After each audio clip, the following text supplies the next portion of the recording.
Hello guys, my self नियति गुप्ता। हम लोगों ने पिछली क्लास में स्टीशियोमेट्री के ऊपर बात करी थी। स्टीशियोमेट्री क्या होता है कि रिएक्टेंट और प्रोडक्ट के बीच में जो क्वांटिटेटिव जो मेजरमेंट होता है कि कौन सा कितना लेना है, हमें कितना मास लेना है कौन से एलिमेंट का या मॉलिक्यूल का या कंपाउंड का, उसको हम क्या कहते हैं, स्टीशियोमेट्री कहते हैं। तो हमने उसके साथ दो क्वेश्चंस भी करे थे। This is the third question of stoichiometry and इसमें हम क्या करेंगे, लिमिटिंग रिएजेंट वाला जो कॉन्सेप्ट होता है वो भी अप्लाई करेंगे। ठीक है, लिमिटिंग रिएजेंट क्या होता है? सबसे पहले लिमिटिंग रिएजेंट वो होता है कि जो नाम से ही हमें समझ में आ रहा है कि जो कम होता है, मतलब थोड़ा होता है। ठीक है, और वो इस केमिकल रिएक्शन में पूरा का पूरा कंज्यूम हो जाता है। ठीक है, अगर बेसिकली हम लिमिटिंग रिएजेंट के बारे में बात करें तो इसकी डेफिनेशन क्या होती है? एक ऐसा रिएक्टेंट, ये रिएक्टेंट ही हो सकता है, प्रोडक्ट नहीं हो सकता। रिएक्टेंट क्यों? क्योंकि उसी के बेसिस पे ही तो प्रोडक्ट बनेगा ना, कि कितना प्रोडक्ट बनेगा, राइट? तो जो रिएक्टेंट होता है that is completely consumed in a chemical reaction। एक ऐसा रिएक्टेंट जो कि एक केमिकल रिएक्शन में पूरा का पूरा खत्म हो जा रहा है, ठीक है, उसको हम लिमिटिंग रिएजेंट बोलते हैं। जैसे कि हम इस क्वेश्चन के थ्रू समझेंगे कि लिमिटिंग रिएजेंट का रोल क्या होता है basically. What weight of silver chloride को हम AgCl बोलते हैं, विल बी प्रेसिपिटेटेड। अब इस सेंटेंस से हमें क्या समझ में आ रहा है कि what weight of silver chloride will be precipitated मतलब कि बना है, मतलब कि वो प्रोडक्ट है।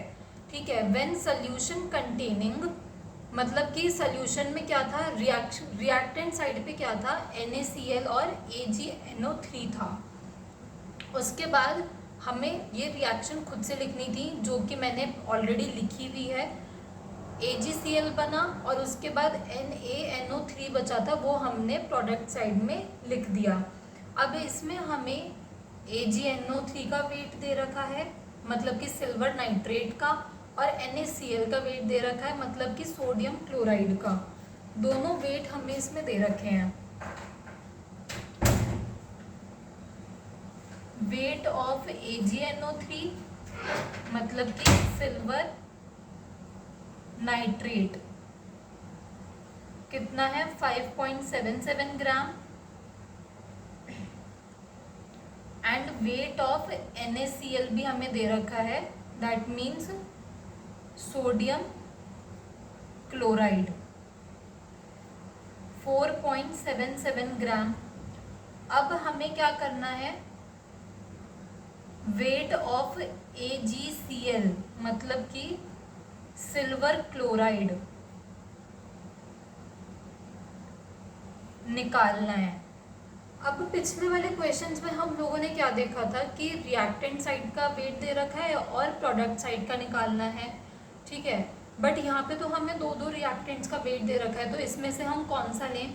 तो इसमें पहले हमें एक लिमिटिंग रिएजेंट फाइंड करना पड़ेगा। लिमिटिंग रिएजेंट मतलब कि कौन सा AgNO3 में से, सिल्वर नाइट्रेट में से और सोडियम क्लोराइड में से, दोनों में से कौन सा जल्दी कंज्यूम हो जाएगा, उसको हम क्या करेंगे, वो हमारा लिमिटिंग रिएजेंट होगा। और उसी को ध्यान में रखते हुए हमें AgCl का वेट निकालना है। तो अब हमें कैसे पता चलेगा कि ये लिमिटिंग रिएजेंट है? सबसे पहले हम क्या करेंगे, नंबर ऑफ मोल्स निकालेंगे। Number of moles is equals to given weight upon molar mass, यही होता है। तो पहले हम निकालेंगे number of moles of AgNO3। सबसे पहले AgNO3 का निकालेंगे। हमें गिवन वेट है 5.77 और मोलर मास के लिए Ag का कितना वेट होता है, Ag का होता है 108 प्लस N। एन का होता है 14 प्लस ओ का 16 इंटू 3, ठीक है। तो इसको सॉल्व करके आएगा 5.77 अपॉन 170, ठीक है। फिर उसके बाद हम इसको डिवाइड करेंगे तो 0.0339 ग्राम्स आएगा। Number of moles of AgNO3 is equals to 0.0339 grams. ऐसे ही हम number of moles of NaCl का निकाल लेंगे 4.77। Na का क्या होता है 23 होता है, प्लस Cl का क्या होता है 35.5 होता है, ठीक है। तो 4.77 अपॉन 23 प्लस 35.5 58.5। अब इसको अगर हम डिवाइड करेंगे तो आंसर आएगा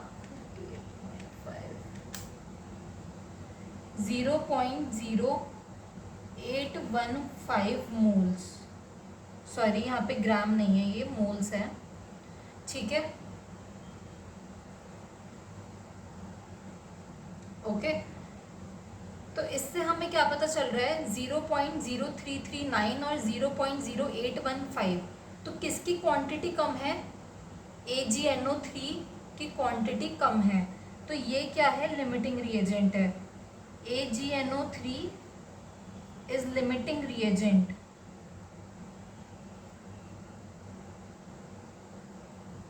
ठीक है, तो अब हमें इसके रिस्पेक्टिवली, अच्छा हम लिमिटिंग रिएजेंट क्यों निकाल रहे हैं? एक बात बताओ, अगर हमारे पास AgNO3 की कम क्वांटिटी है तो NaCl भी तो कम से ही वो रिएक्ट करेगा ना।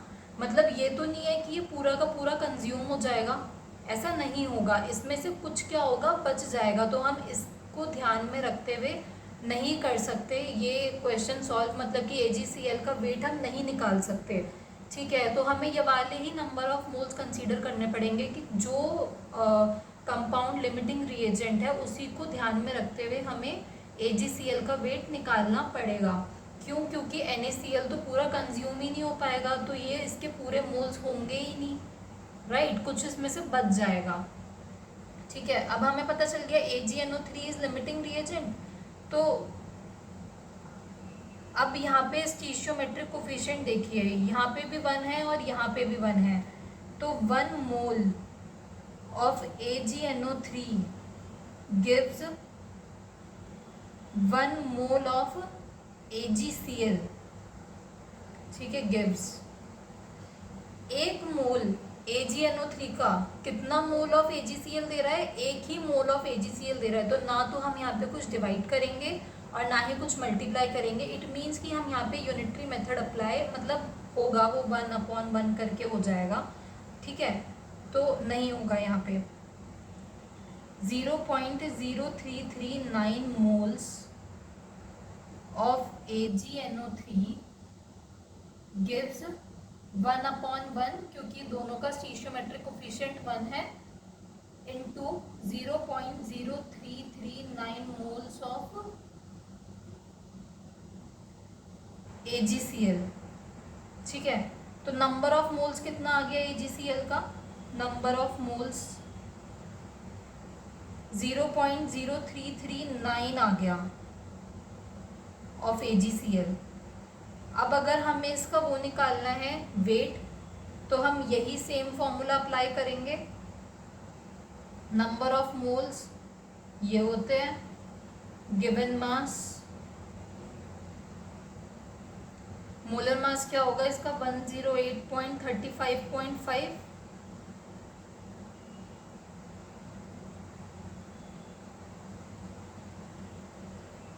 Zero 0.0339 into 143.5। इसको मल्टीप्लाई करके जो भी आंसर आएगा वो हमारा आंसर होगा। 339 इंटू 143.5, 4.8646 ग्राम्स। ओके, तो इतना मास गिवन मास होगा जो प्रोडक्ट साइड में बनेगा AgCl का। अगर हम AgNO3 को और NaCl को रिएक्ट करेंगे साथ में तो हमारा कितना बनेगा 4.8646 ग्राम्स ऑफ AgCl हमारा बनेगा। आई थिंक आपको ये जो लिमिटिंग रिएजेंट वाला कॉन्सेप्ट है ये समझ में आया होगा। ये थोड़ा सा ट्रिकी होता है, लाइक जैसे बस हमें इसमें लिमिटिंग रिएजेंट फाइंड करना है और फिर लिमिटिंग रिएजेंट देखने के बाद हमें खुद ही पता चल जाएगा कि हमें किन दो चीज़ों के बीच में रिलेशनशिप बनाना है।